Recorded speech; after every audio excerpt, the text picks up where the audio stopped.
Step into the world of one of the most talked-about figures in modern history, Donald Trump. From towering skyscrapers to the White House, his journey is filled with ambition, controversy, and unexpected twists. Want to improve your English while exploring his fascinating story? This graded reader, Level 3, will help you build your vocabulary, sharpen your listening skills, and enjoy an exciting narrative at the same time. Put on your headphones, hit play, and let's dive into the story of a man who changed the game. Donald Trump, born June 14, 1946, New York, U.S., is the 45th and 47th President of the United States, 2017-21. 2025. Following his inauguration on January 20, 2025, Trump became only the second president to serve two non-consecutive terms, the first being Grover Cleveland, 1885-89, 1893-97. In January 2025, upon his sentencing without punishment for a felony conviction in 2024, Trump officially became the first convicted felon to be elected president. At age 78, Trump is the oldest person to win the office. Trump's conviction took place on May 30, 2024, when a New York state jury found him guilty on 34 felony counts of falsifying business records in connection with a hush money payment in 2016 to the adult film star Stephanie Clifford, known as Stormy Daniels, who claimed to have had an affair with Trump in 2006. He had also been indicted on dozens of other federal and state charges in cases relating to his efforts to overturn his defeat in the presidential election of 2020. And his removal of numerous classified documents from the White House upon leaving office. Following Trump's election to a second term, special counsel Jack Smith, who led both federal criminal cases against Trump, requested that the election-related charges against Trump be dropped and that Trump be removed from the group of co-defendants in the classified documents case. Smith's decisions reflected a Justice Department policy that prohibits the criminal prosecution of a sitting president. Trump was also found liable in a major civil suit alleging business fraud in New York State and in two civil suits accusing him of sexually abusing and defaming the writer E. Jean Carroll. Trump is the third president in U.S. history, after Andrew Johnson in 1868 and Bill Clinton in 1998, to be impeached by the U.S. House of Representatives and the only president to be impeached twice, once, in 2019, for abuse of power and obstruction of Congress in connection with the Ukraine scandal, and once, in 2021, for incitement of violence, insurrection, in connection with the January 6th attack on the U.S. Capitol by a violent mob of Trump supporters. Both of Trump's impeachments ended in his acquittal by the U.S. Senate. After the midterm elections of 2022, Trump declared his intention to run for a second term, and in primary elections in early 2024, he accumulated enough delegates to win his party's nomination, despite the steady progress of the legal cases against him. Although some Republican Party leaders worried that a criminal trial could seriously weaken Trump's appeal to moderate Republican and independent voters, others took the hopeful view that Trump would use his court appearances to solidify his support by casting himself as a political martyr, the victim of Democratic-led witch hunts, hoaxes, and scams, as he frequently characterized the many legal investigations he faced.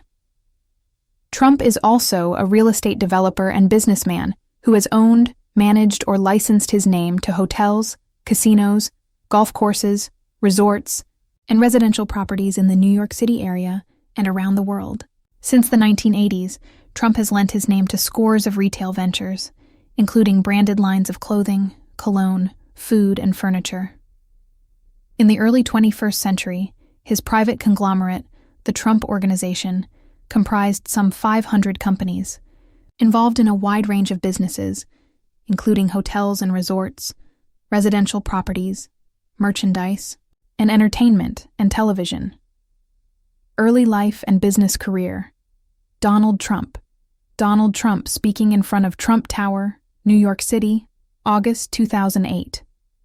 Trump was the fourth of 5 children of Frederick, Fred, Christ Trump, a successful real estate developer, and Mary McLeod. Donald's eldest sister, Marianne Trump Barry, eventually served as a U.S. District Court judge, 1983-99, and later as a judge on the U.S. Court of Appeals for the Third Circuit, until her retirement in 2011. His elder brother, Frederick Jr. Freddie worked briefly for their father's business before becoming an airline pilot in the 1960s. Freddie's alcoholism led to his early death in 1981, at the age of 4. Beginning in the late 1920s, Fred Trump built hundreds of single-family houses and row houses in the Queens and Brooklyn boroughs of New York City, and from the late 1940s he built thousands of apartment units, mostly in Brooklyn, using federal loan guarantees designed to stimulate the construction of affordable housing. During World War II, he also built federally backed housing for naval personnel and shipyard workers in Virginia and Pennsylvania. In 1954, Fred was investigated by the Senate Banking Committee for allegedly abusing the loan guarantee program by deliberately overestimating the costs of his construction projects to secure larger loans from commercial banks, enabling him to keep the difference between the loan amounts and his actual construction costs. In testimony before the Senate committee in 1954, Fred admitted that he had built the Beach Haven apartment complex in Brooklyn for $3.7 million less than the amount of his government-insured loan. Although he was not charged with any crime, he was thereafter unable to obtain federal loan guarantees. A decade later, a New York State investigation found that Fred had used his profit on a state-insured construction loan to build a shopping center that was entirely his own property.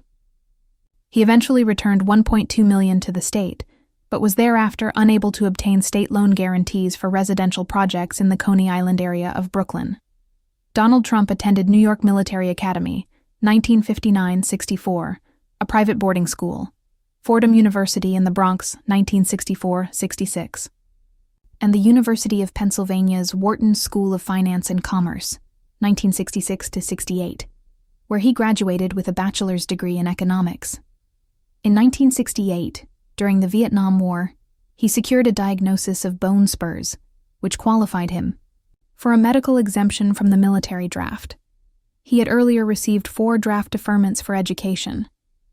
Upon his graduation, Trump began working full-time for his father's business, helping to manage its holdings of rental housing, then estimated at between 10,000 and 22,000 units. In 1974, he became president of a conglomeration of Trump-owned corporations and partnerships, which he later named the Trump Organization.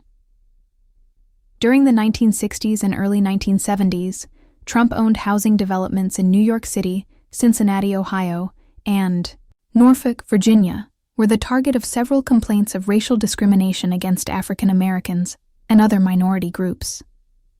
In 1973, Fred and Donald Trump, along with their company, were sued by the U.S. Justice Department for allegedly violating the Fair Housing Act, 1968, in the operation of 39 apartment buildings in New York City. The Trumps initially countersued the Justice Department for $100 million, alleging harm to their reputations. The suit was settled 2 years later under an agreement that did not require the Trumps to admit guilt. In the late 1970s and the 1980s, Donald Trump greatly expanded his father's business by investing in luxury hotels and residential properties, and by shifting its geographic focus to Manhattan and later to Atlantic City, New Jersey.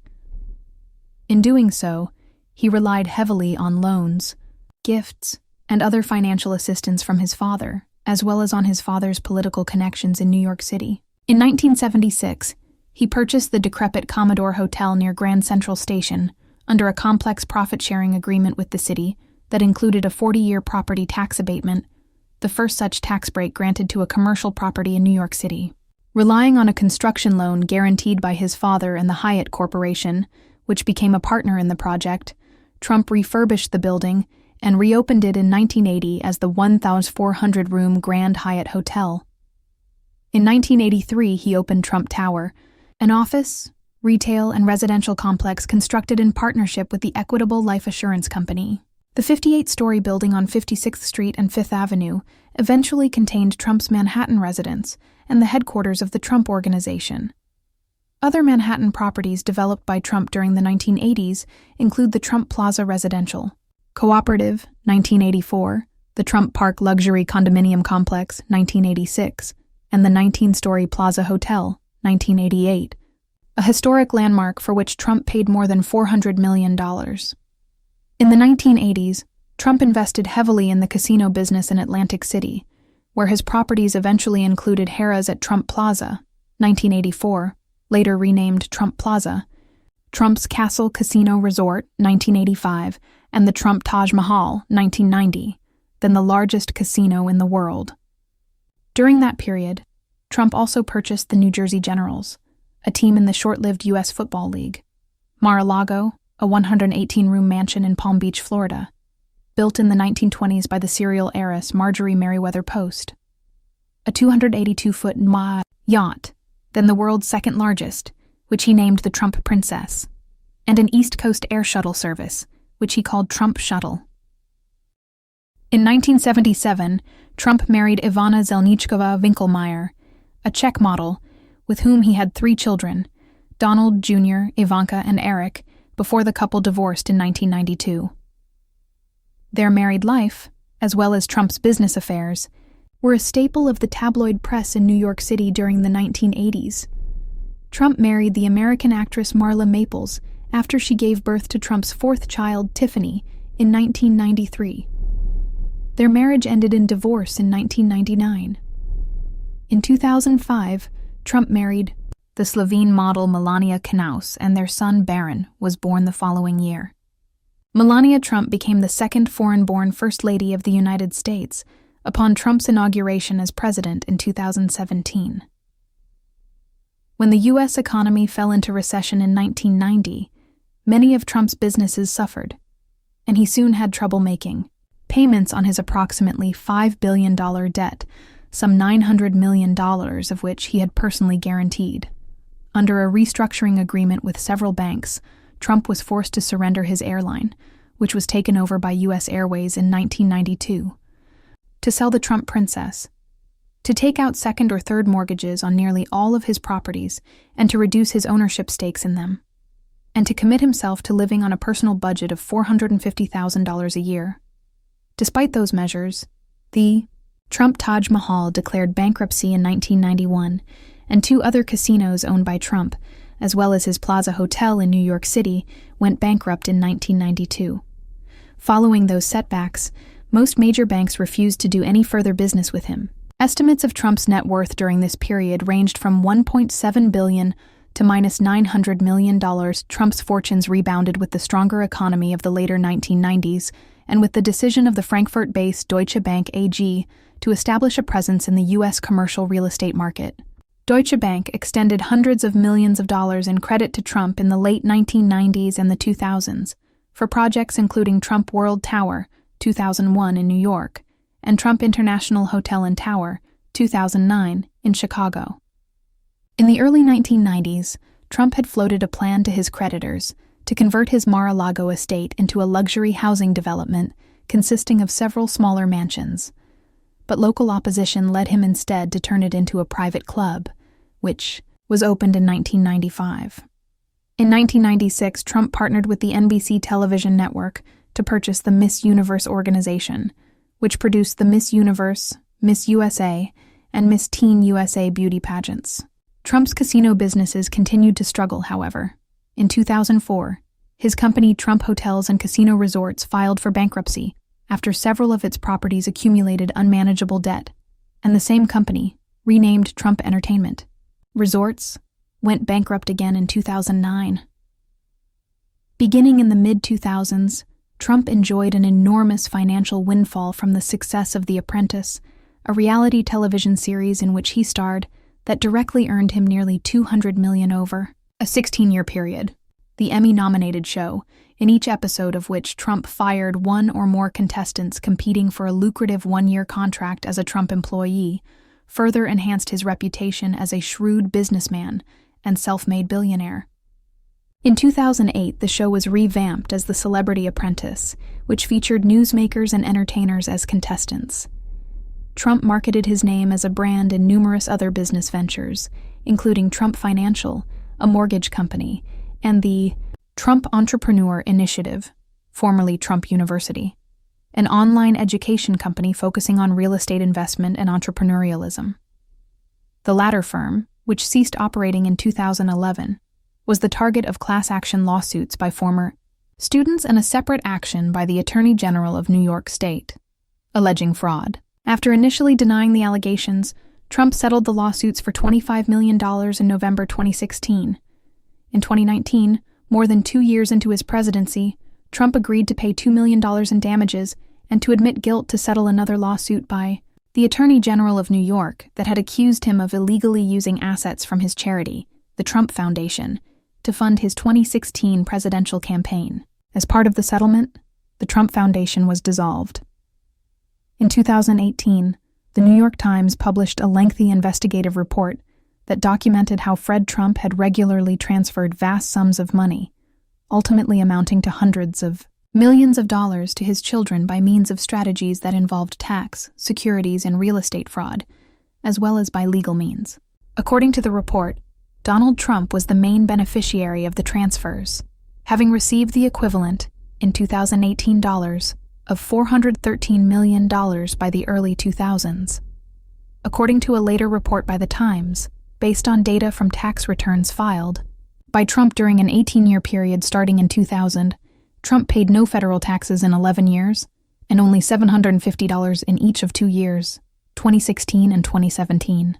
Trump was able to reduce his tax obligations to levels significantly below the average for the wealthiest Americans by claiming massive losses on many of his businesses, by deducting as business expenses costs associated with his residences and his personal aircraft, and by receiving, on the basis of business losses, a tentative refund from the Internal Revenue Service, IRS, of nearly $73 million, which more than covered the federal taxes Trump had paid on income he received from The Apprentice in 2005-08. The refund became the subject of an IRS audit and a legally mandated review by the Congressional Joint Committee on Taxation. Trump was credited as co-author of a number of books on entrepreneurship and his business career, including Trump, The Art of the Deal, 1987, Trump, The Art of the Comeback, 1997, Why We Want You to Be Rich, 2006, Trump, 101, The Way to Success, 2006, and Trump Never Give Up, How I Turned My Biggest Challenges into Success, 2008. Presidential election of 2016. From the 1980s, Trump periodically mused in public about running for president, but those moments were widely dismissed in the press as publicity stunts. In 1999, he switched his voter registration from Republican to the Reform Party and established a presidential exploratory committee. Although he ultimately declined to run in 2000, he published a book that year, The America We Deserve, in which he set forth his socially liberal and economically conservative political views. Trump later rejoined the Republican Party, and he maintained a high public profile during the 2012 presidential election. He did not run for office at that time, but he gained much attention for popularizing birtherism, a conservative conspiracy theory based on the false claim that Democratic President Barack Obama is not a natural-born U.S. citizen. In June 2015, Trump announced that he would be a candidate in the U.S. presidential election of 2016, pledging to "Make America Great Again," a slogan signified by the acronym MAGA. He promised to create millions of new jobs, to punish American companies that exported jobs overseas, to repeal Obama's signature legislative achievement, the Affordable Care Act, ACA, to revive the U.S. coal industry, to drastically reduce the influence of lobbyists in Washington, D.C., drain the swamp, to withdraw the United States from the 2015 Paris Agreement on climate change, to impose tariffs on countries that allegedly engaged in trade practices that were unfair to the United States, to construct a wall along the U.S.-Mexico border to prevent illegal immigration from Latin America, and to ban immigration by Muslims. Trump mused about those and other issues in Crippled America. How to Make America Great Again, 2015. On the campaign trail, Trump quickly established himself as a political outsider, a common strategy among non-incumbent candidates at all levels. In Trump's case, the stance proved popular with conservative voters, especially those in the Tea Party movement, and he frequently topped opinion polls, besting established Republican politicians. However, his campaign was often mired in controversy, much of it of his own making. In speeches, and especially via Twitter, later called X, a social media platform he had used frequently since 2009, Trump regularly made inflammatory remarks, including racist and sexist slurs and insults. Other public comments by Trump, especially those directed at his rivals or detractors in the Republican establishment, were widely criticized for their belligerence and their indulgence in juvenile name-calling. Trump's initial refusal to condemn the Ku Klux Klan after a former Klansman endorsed him also drew sharp criticism, as did his failure to repudiate racist elements among his supporters, including white supremacists and neo-Nazis. While Trump's comments worried the Republican establishment, his supporters were pleased by his combativeness and his apparent willingness to say whatever came into his mind, a sign of honesty and courage in their estimation. After a loss in the Iowa caucuses to open up the primary season in February 2016, Trump rebounded by winning the next 3 contests, and he extended his lead with a strong showing on Super Tuesday, when primaries and caucuses were held in 11 states, in early March. After a landslide victory in the Indiana primary in May, Trump became the presumptive Republican nominee as his last 2 opponents, Ted Cruz and John Kasich, dropped out of the race. In July 2016, Trump announced that Indiana Governor Mike Pence would be his vice presidential running mate. At the Republican National Convention the following week, Trump was officially named the party's nominee. There, he and other speakers harshly criticized the presumptive Democratic nominee, former Secretary of State Hillary Clinton, blaming her for the 2012 attack on the U.S. consulate in Benghazi, Libya, and for allegedly having mishandled classified State Department emails by using a private email server. Earlier in July, the Federal Bureau of Investigation, FBI, announced that an investigation of Clinton's use of email as Secretary of State had determined that her actions had been extremely careless but not criminal. A 2019 report by the U.S. State Department, concluding a years-long investigation, found no persuasive evidence of systemic, deliberate mishandling of classified information by Clinton. Trump continued his criticisms of Clinton in the ensuing weeks, routinely referring to her as Crooked Hillary and repeatedly vowing to put her in jail if he were elected.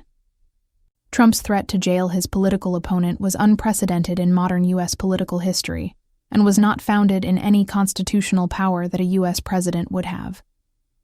Despite having pledged in 2015 that he would release his tax returns, as every presidential nominee of a major party had done since the 1970s, Trump later refused to do so, explaining that he was under routine audit by the IRS, though there was no legal bar to releasing his returns under audit, as President Richard Nixon had done in 1973. In January 2017, soon after Trump's inauguration as president, a senior white House official announced that Trump had no intention of releasing his returns. Trump's tax returns and other financial information later became a focus of investigations by the House of Representatives, the District Attorney for Manhattan, and the Attorney General of New York into alleged criminal activity by Trump and his associates. See below Russia investigation.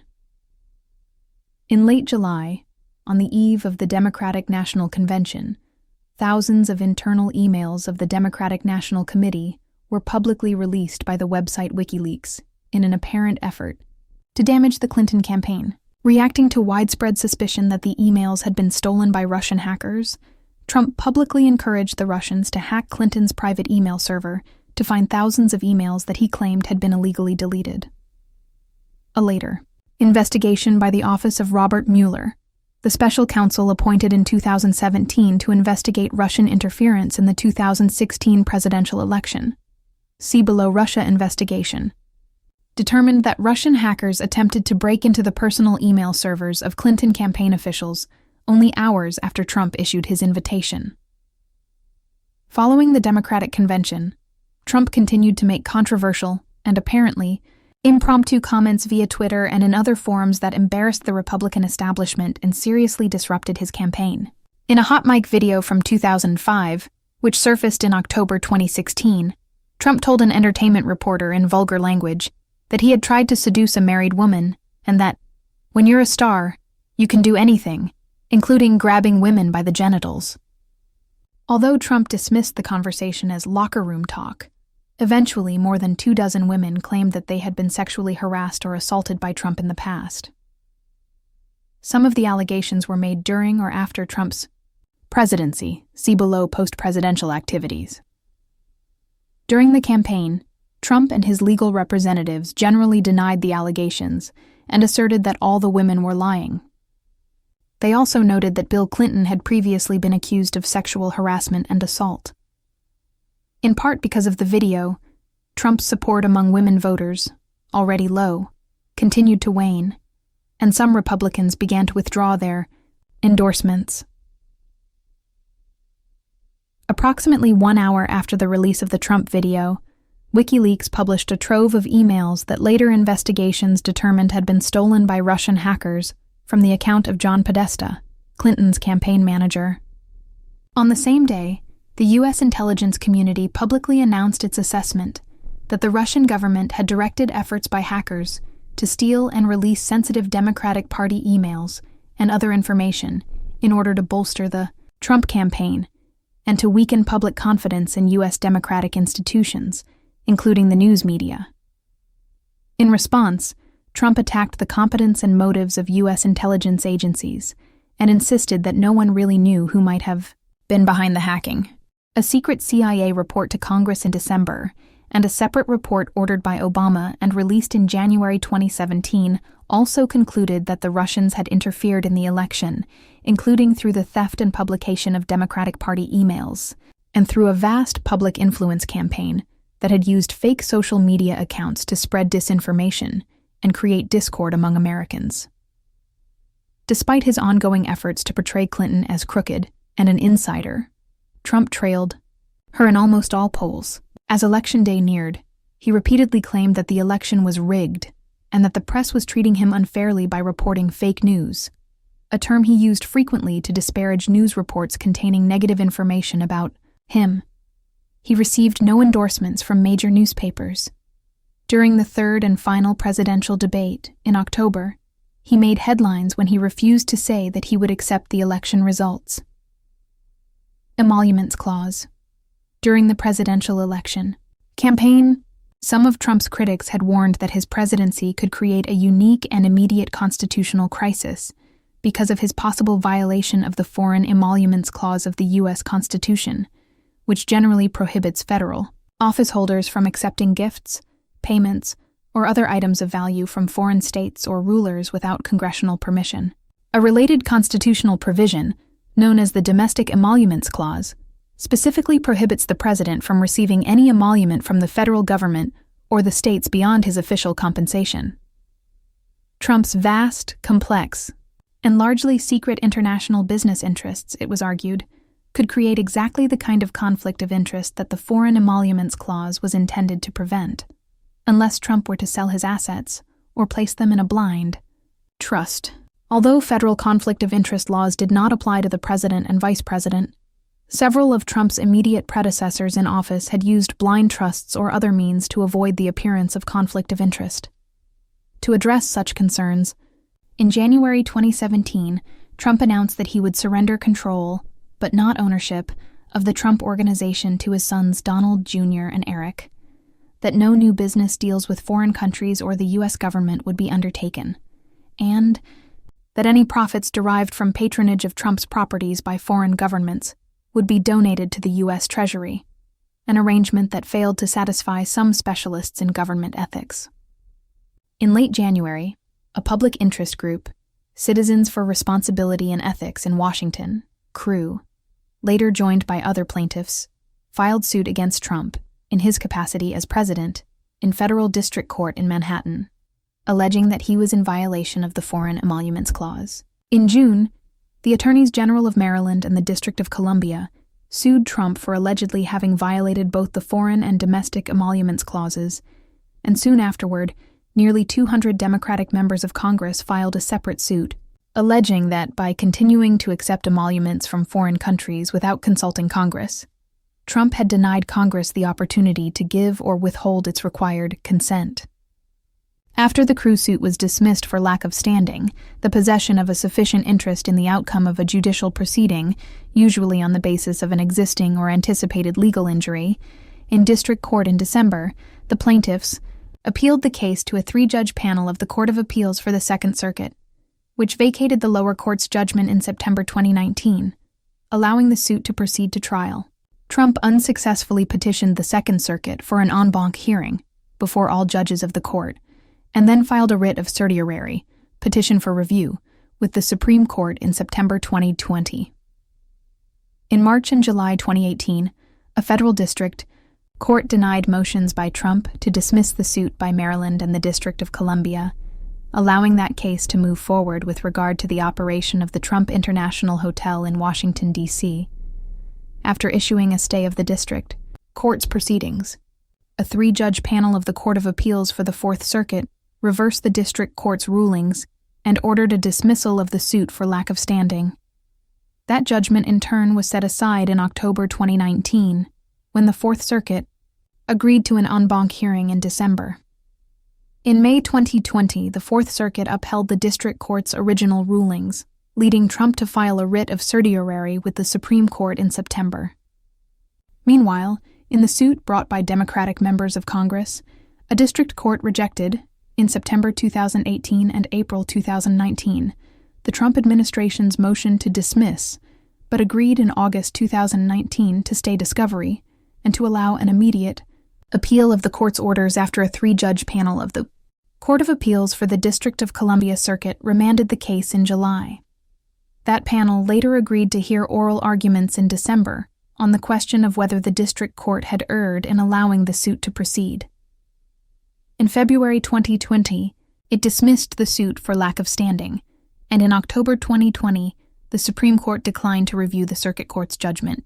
Following Biden's inauguration as president in January 2021, the Supreme Court dismissed both of the remaining emolument suits as moot. Although those cases were not resolved, there was no doubt that Trump had profited from patronage of his hotels, golf resorts, and other properties by officials of foreign governments, foreign and domestic lobbyists, Republican politicians, representatives of conservative interest groups, and members of his own administration. It was also apparent that much, if not most, of the business he received from foreign governments and from foreign and domestic lobbyists was undertaken on the assumption, justified or not, that Trump would look more favorably upon those who spent money at his properties than upon those who did not. During his presidency, it became a matter of routine that persons or groups who wished to influence the Trump administration at high levels, whether in the United States or abroad, would patronize a Trump-owned property whenever feasible. Trump's properties also received much business from the U.S. government itself, which was forced to pay Trump for services and accommodations, e.g., for U.S. Secret Service protection, at his golf courses, and at his Mar-a-Lago resort in Florida, during his frequent visits to those venues. Supreme Court of Donald Trump in January 2017.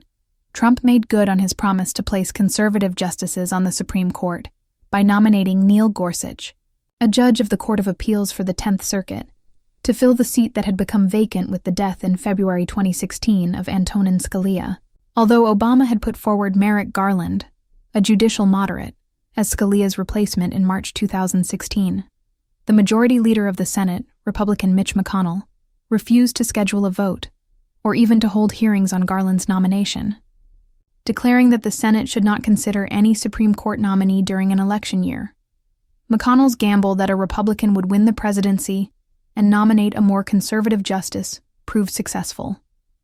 Gorsuch was confirmed by the Senate in April, after Senate Republicans overcame a Democratic filibuster by removing the traditional 60-vote minimum needed for cloture, ending debate and proceeding to a vote. In July 2018, Trump nominated another, conservative appellate court judge, Brett Kavanaugh, of the District of Columbia Circuit, to replace retiring Supreme Court Justice Anthony Kennedy. In hearings before the Senate Judiciary Committee in September, Christine Blasey Ford, an academic psychologist, testified that Kavanaugh had sexually molested her when the two were underage teens in Maryland, and that he was stumbling drunk during the assault. Kavanaugh was also accused of a separate act of sexual assault by a former classmate at Yale University, Deborah Ramirez.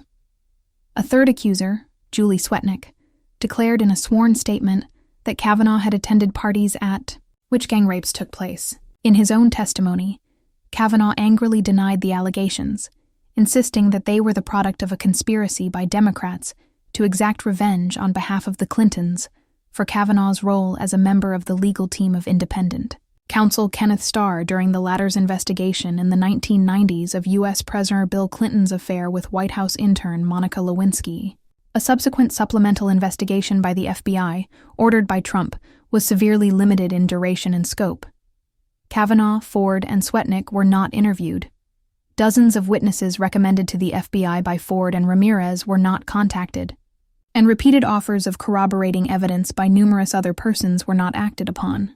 After the Republican chair of the Judiciary Committee declared that the FBI's confidential report had found no corroboration of the allegations, Kavanaugh was narrowly confirmed by the Senate in October. Ford's emotionally compelling testimony, and the belief among many women of both political parties that she had been treated unfairly, galvanized the Me Too movement of survivors of sexual assault, and reinforced perceptions of the Republican Party and the Trump administration as being insensitive to women's concerns. Meanwhile, Trump defended Kavanaugh as a victim of persecution and contended that the Me Too movement had created a dangerous climate for men. In September 2020, 8 days after the death of Associate Justice Ruth Bader Ginsburg, Trump announced his nomination of Judge Amy Coney Barrett, whom he had appointed to the Court of Appeals for the Seventh Circuit only 2 years earlier, as Ginsburg. Trump announced his nomination of Judge Amy Coney Barrett, whom he had appointed to the Court of Appeals for the Seventh Circuit only 2 years earlier, as Ginsburg's replacement. Notwithstanding the fact that 2020 was an election year, Senate Republicans declared their intention to confirm Barrett quickly. After Judiciary Committee hearings and Senate debate that Democrats criticized as improperly rushed, Barrett was confirmed by the full Senate on October 26th, exactly 1 month after her nomination and only 8 days before the presidential election.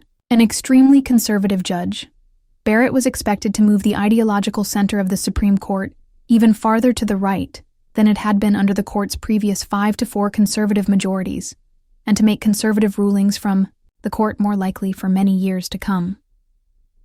Trump also successfully appointed a record number of district and appellate court judges, having inherited more than 100 federal bench vacancies, resulting from the refusal of Senate Republicans to confirm most of Obama's judicial nominees during the last 2 years of his presidency.